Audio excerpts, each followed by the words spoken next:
Welcome to Royal Rumble 2022 review. I gotta tell you right now, my apartment is cold. I am cold, and I'm in a cold room in a cold apartment. I'm not putting no images in my videos. I'm just gonna tell you what's going on. I'm sorry. I am not in the mood to do it. I am cold. My neck is cricked out because it's so cold. Oof. But I saw Royal Rumble. I did not watch the kickoff show, so I don't know what happened. But I saw this Royal Rumble. And I gotta tell you this. Was it a good Royal Rumble? For the most part, it wasn't bad at all. But it was heavily predictable.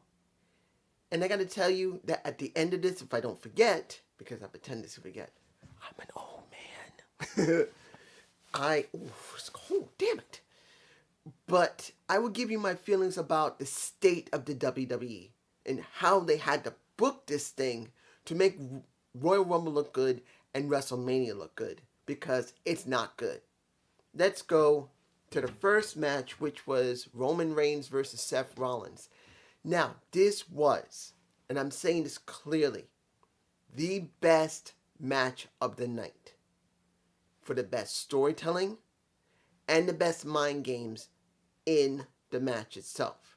Because once Seth came out dressed as he did when he was in the Shield, really pissed off Roman Reigns and excited the fans. Coming out from not from the back in the Titantron, but from the crowd, really got their blood going, and it really helped the match a lot.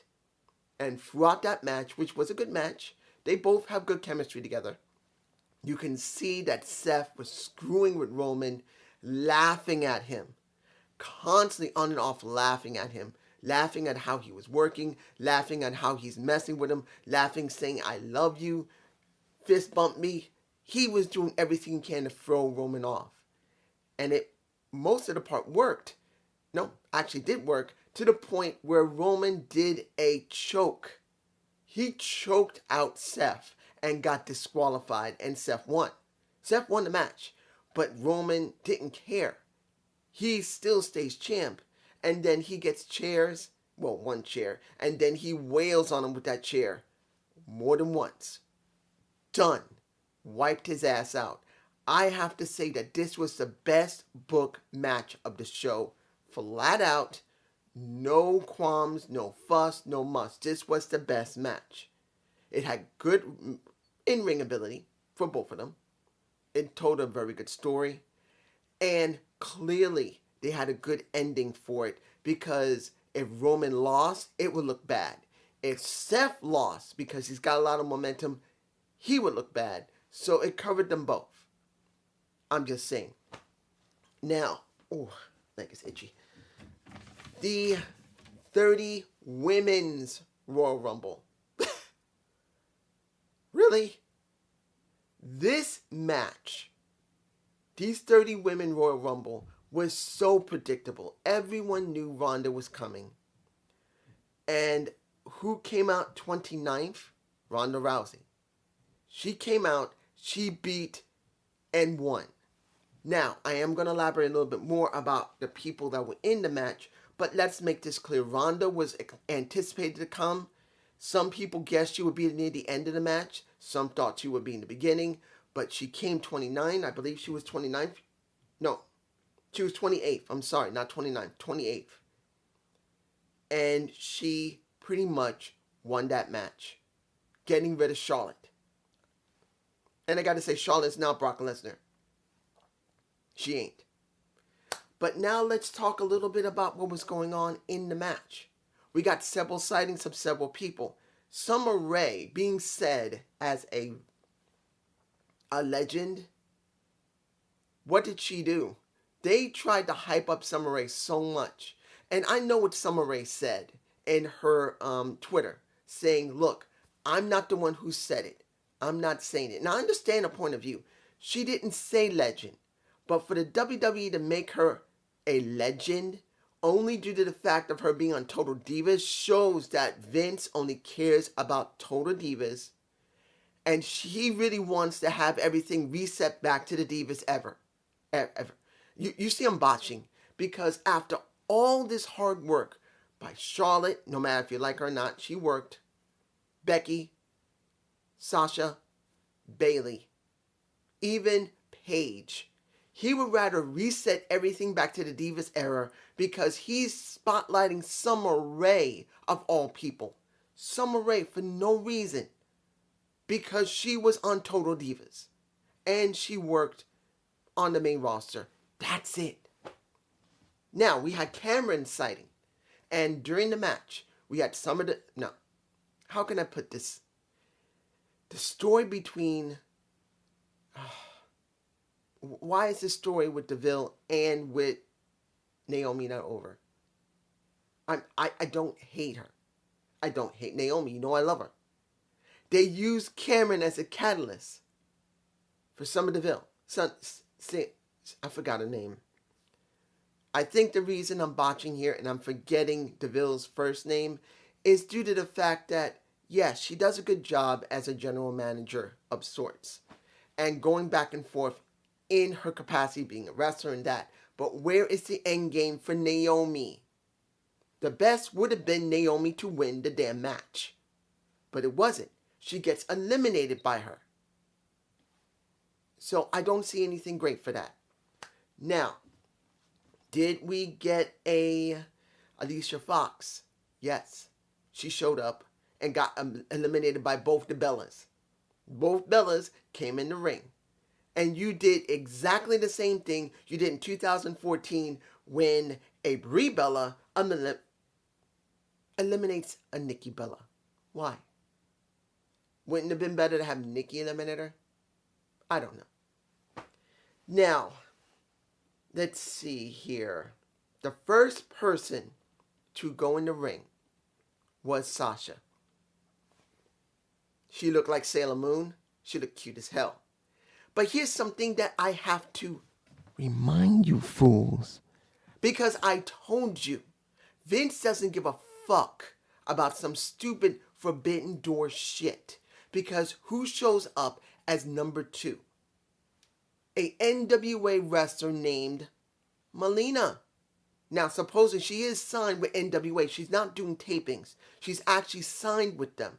And they never mentioned that she was an NWA wrestler. They didn't mention it. Now, I could be wrong, and she may not be signed, and she's just doing taping by taping basis, which I wouldn't be surprised. But this girl was on NWA. She's still known on NWA. And within how many seconds? 30 seconds, her ass was out of the damn ring. I knew when I saw her, that was not going to be good for the rest of the night for anyone who is affiliated with another company. Now, Lita looked good. She looked very good, actually. And Sonya Deville. I don't know why I couldn't remember her name. I guess now that I'm not thinking about her, it doesn't matter. When it came down to it, who looked the best throughout the match? Liv Morgan looked good. Didn't care about Kelly, but weirdly enough, when Kelly came out, I thought that she was Carmella. Tell me you didn't think that Kelly and Carmella almost could be interchangeable because they look almost exactly the same. They basically almost have the same movements. Of course, Carmella's a little more curvier and a little younger, but pretty much they look the same. And this Royal Rumble was, I will say, looked okay. It was not bad. But here's the thing that I knew was coming. I didn't know when she was going to show up. I didn't know where she was going to show up. But she showed up at number 20. Hardcore Country. Now, I was wrong, and I will admit this. I was wrong about the music. I didn't expect them to actually play Hardcore Country. Because that is something that's known to Impact Wrestling. So them playing what was nice. Also, she came out with her hat and with her Knockouts title. But they didn't say that she was the Impact Knockouts champion. Guess what they said? The Impact's Women's Champion. What did I say? That they weren't going to say the exact words that we're going to. And they said it only once, and they only referred to her after that as a WWE former champion. And guess how many minutes she lasted? Take a guess. Was it 20 minutes? Nope. Was it 25 minutes? No. Was it 15 minutes? No. Was it 10? No. 6 minutes. 6. Counting after she got in the damn ring, and that's before. Well, that was after she got kicked in the face by Michelle McCool. Got in the ring, did a little bit of wrestling, 6 minutes, and she was done. What did I tell you? What the hell did I tell your asses? What did Impact just gain by having Mickie James on the Royal Rumble? Did they mention her a lot as an Impact star? No. She got her face kicked in by Michelle McCool the minute she got to the damn ring. She wasn't even allowed to get into the ring and just do what she needed to do. She took off her title, threw it to the floor, not hand it to somebody, not hand her title like a Charlotte would or anyone else would. No, she throws a damn title onto the floor, gets kicked in the damn face by Michelle McCool. She got her shit kicked in, and within 6 minutes, her ass is out of the damn ring flat out. And I heard you keep saying the Forbidden Door is going to be great. Motherfuckers, nothing happened.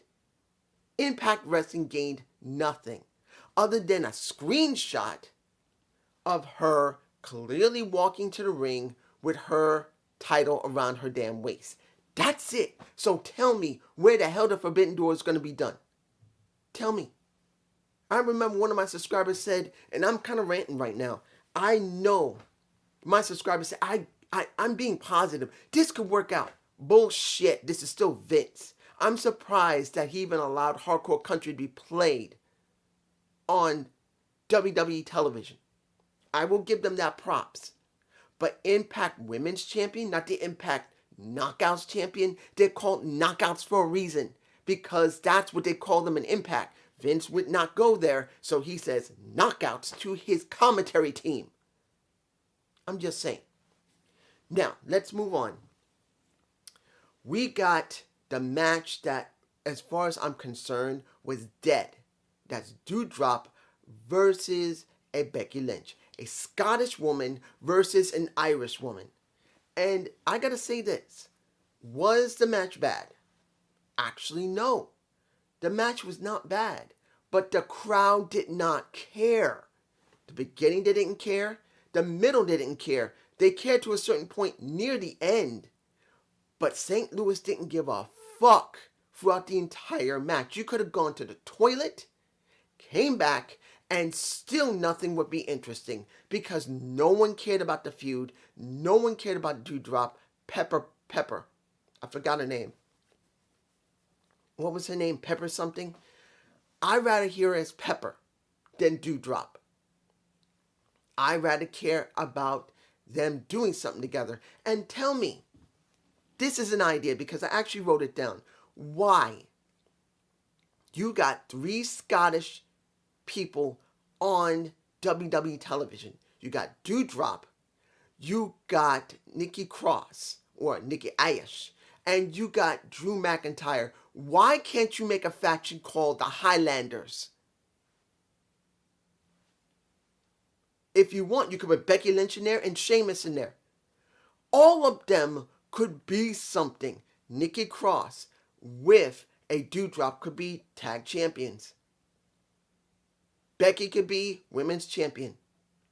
You could have a Drew McIntyre as clearly U.S. champion, and you could easily, why not?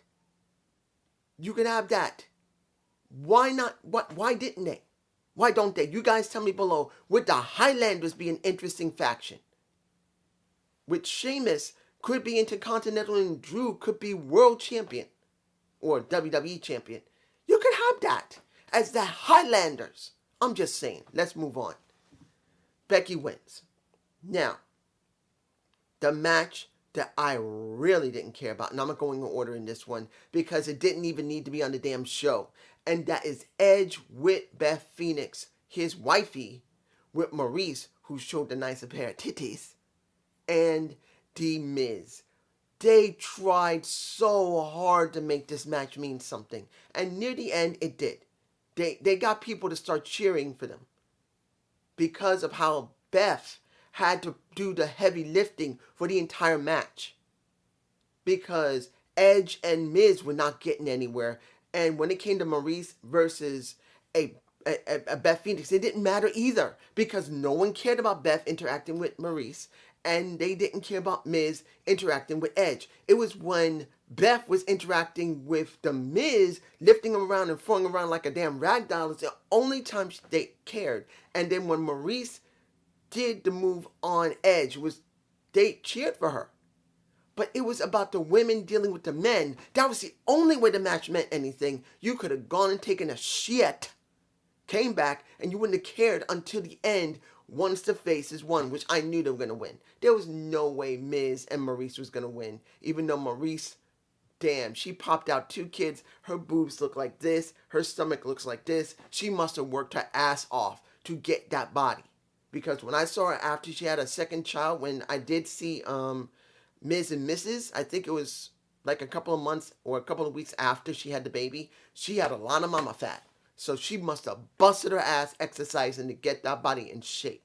I give her my comments of respect. Now, here is a match that was heavily anticipated, but I was scared. You know why? 2000, I believe, 4, Goldberg versus Brock Lesnar. Think about it, guys. I was terrified that they would not have chemistry and we have another Goldberg Brock Lesnar. But was this a good match? Yeah, it was a good match. It wasn't perfect. The opening is when they were trying to jockey for positions and they were suplexing each other. And honestly, they locked up so hard, they actually cut each other. When it came to Brock, his face was cut. And when it came to Lashley, his lip was busted. They were trying to be a bit rough to each other and make it really authentic. So I really enjoyed that part. But when you saw at the very end, a Roman Reigns came out. Right, oh, let me crank this back. At one point, they were so physical that when Brock gave an F5 to Lashley to beat him, because he gave him, about 5 or 6 suplexes to weaken him, and then he gave him an F5, the ref was laid out, and Brock should have won, but he did not. Eventually, Roman came out with the title, whacked him in the face. No, not his title. Lashley's title. Came out, whacked him in the face, and in the end, no, not Lashley's title. You know the reason I'm botching here is because of what happened in the end of the show, the Royal Rumble. I'm just saying. But clearly, Brock lost his title because Roman Reigns interfered and Paul Heyman went with him. So I apologize for getting a little confused. It's because of what happened at the very end of the show. It was so predictable. And it's like, you could have done something different. Let's go to the men's Royal Rumble. Opening with Shinsuke Nakamura and AJ.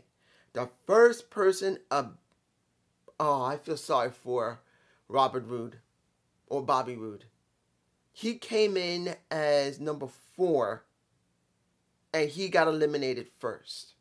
He barely stayed in the match. It's sad to see that. It's just sad to see when it comes to Bobby Roode. I always like Bobby. And he's the first one out. Clean out, that's it. Now, they had Johnny Knoxville in there where he did a decent job going after seeing Johnny Knoxville fight. Seeing Sami Zayn selling for Johnny Knoxville, who couldn't sell himself, was funny. Wasn't bad. Seeing Bad Bunny back in there, he did an okay job, but it wasn't great. It was okay. Shane McMahon came back. Not too surprised. They had to get every bit of people there. Kofi didn't last even more than a minute there. He gets kicked out of the ring, and he tried to land on the guardrails, the padded guardrails. He couldn't do it. He landed, his feet touched the floor. He's out. He always sticks for a while. This time he couldn't. He couldn't get it done. They tried to sell it saying he just couldn't do it this time because his ribs were all messed up. It don't make a difference. He didn't get it done. But it was all right. Now, let me give you to like this. Omos. That was just a big hot mess. I don't know why they put him in that match. It wasn't that he couldn't at least do something, but it just felt like he shouldn't have been there. He's only there because it's a token big guy. And not a token black guy, a token big guy. That they always put a really large guy in there that everyone has to work together to get rid of. If Big Kaz was there, same thing. If Great Khali was there, same thing. It's just, ugh. But in the end, Brock comes out as 30. He whips everyone's ass except Drew McIntyre. He's the last one. And they have their fight, but he F5s them out of the damn ring. Done. Now, he does eliminate a good amount of people. But I know I'm missing a lot of content here, but I don't think it's that important, to be honest, because this was paint by the numbers. I think that's what I'll use. The name of this is painting by the numbers. Because we knew that there only could be a certain amount of people that can go into WrestleMania. We knew Ronda Rousey had to win. Even though JD believed the best person, if it wasn't going to be Ronda and there was no Bayley, it could be Naomi because of what was going on with Sonya Deville. But nope, it was Ronda. Flat out, going to be Ronda versus, I truly do believe, a Charlotte because they have to do it. There's nothing else they can do. As it comes for Brock, the story's there. Brock got screwed by Roman. He's going to deal with Roman. He's not dealing with Lashley again. There's no way he's going back to Lashley. But the thing is, it's what we expected. And this is where I have to say, even though the show wasn't too bad, it was actually good in many ways, and I'm sure many people will say it was actually a great show. It was good, but it sucked. You know why? Painting by the numbers. You have no one else but Brock to put in that position with Roman Reigns. You had no one else but a Ronda Rousey to put in that position. Ronda has not been there for over a year and a half. She stayed out mostly due to her hand and then getting pregnant and having a baby. Brock had to be called in. They had to beg him to come in because no one said that he was going to resign. He resigned because they had no option. There was no option for them. They had to call him back.